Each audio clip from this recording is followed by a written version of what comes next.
Então, dando sequência aqui, ó, a cor eu coloquei vermelha, mas como eu falei, eu posso colocar outros parâmetros, outros atributos aqui dentro. Então, eu vou colocar aqui o size, que é um tamanho, né? Vamos supor que eu jogue aqui, vai de 1 a 7, vou jogar aqui 6, por exemplo.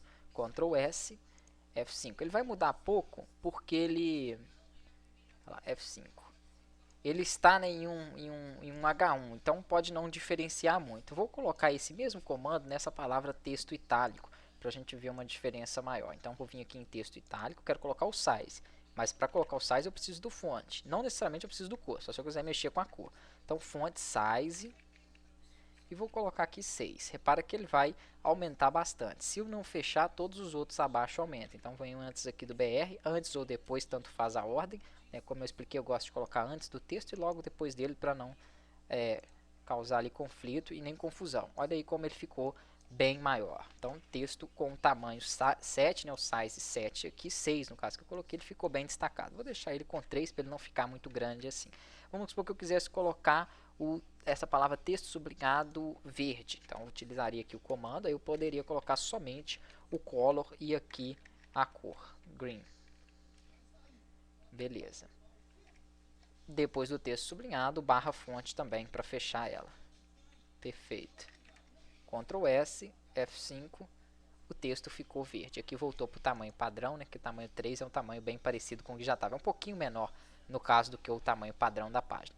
E texto sublinhado ficou verde. Tem um terceiro comando, né, parâmetro que nós podemos inserir.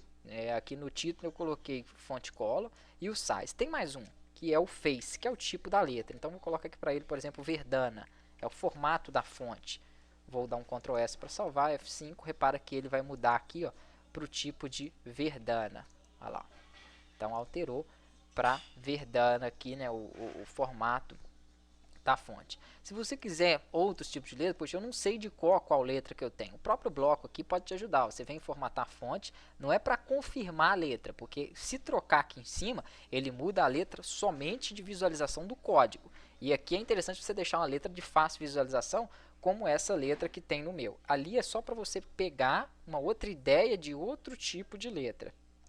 Então aqui, ó, né, no tipo, aqui o meu eu deixo essa lúcida console, que é o padrão do bloco de notas. Mas eu quero colocar no meu site uma letra mais destacada. Por exemplo, vamos olhar uma aqui bem legal.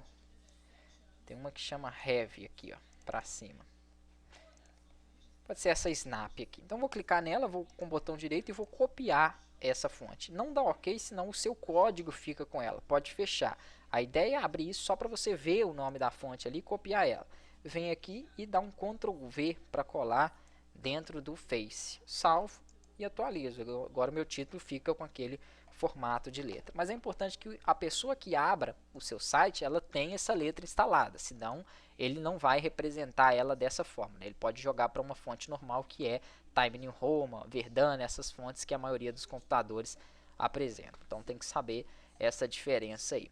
Além desses três comandos que nós vimos, né, o comando fonte, os três parâmetros dele, que é cor, tamanho e face, né, que é tipo de letra, eu tenho outros comandos para deixar em negrito, em itálico e sublinhado. Antes de falar desses outros, eu não costumo usar muito o size. Vamos supor que eu queira aumentar o texto em negrito. Então, vamos aqui para ele. Eu posso utilizar o big. Eu até fiz isso no começo das aulas, eu prefiro, né, utilizar ele aqui, ó, big.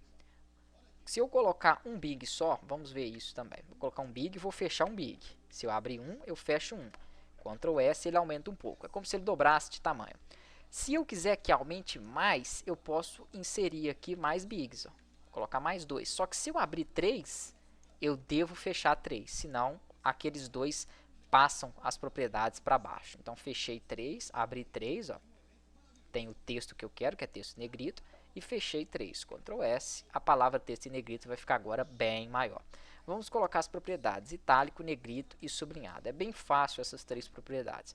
O itálico, antes do texto que você quer que coloque, pode ser antes desse comando ou depois, tanto faz. Eu já expliquei várias vezes que eu gosto de, se eu vou alterar esse texto, eu venho antes dele, independente dos comandos que tem lá, e coloco o comando para alteração. No caso, o i deixa em itálico. Tem que fechar também o i, senão tudo ali para baixo vai ficar em itálico. Então, a abertura do itálico, o texto que vai ficar em itálico e o fechamento. Significa que aqui, depois daqui, nada fica em itálico.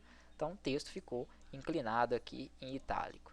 Voltando, né, o texto em negrito, que é a próxima palavra, venho antes dela, independente de quantos comandos eu tenho ali, coloco o B, depois de texto em negrito, coloco o barra B, que significa bold, né, negrito aí.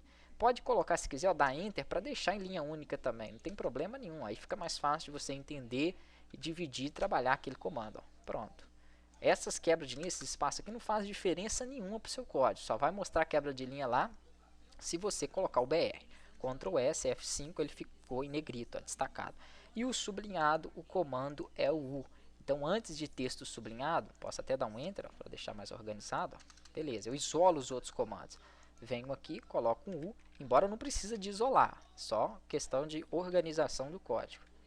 Fecho o U, Ctrl S, F5. Esses são os principais comandos aí, né, para estruturação e cores de página. Na próxima aula a gente vai ver como aplicar cores de uma outra forma.